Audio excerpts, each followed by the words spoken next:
રાજ્યના 211 તાલુકામાં સાર્વત્રિક વરસાદ, સુઈ ગામમાં ફાટ્યું આબ, સૌથી વધુ 8.27 ઇંચ વરસાદ.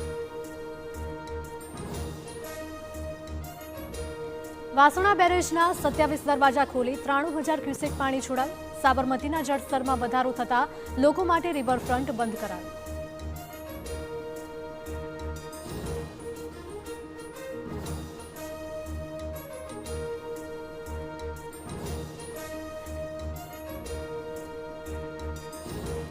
મહીસાગરના સંતરામપુરથી રાજસ્થાન તરફ જતા રસ્તા પર ભૂસ્ખલન, પ્રોટેક્શન વોલ ધોવાઈ જતા રસ્તો તૂટી પડ્યો.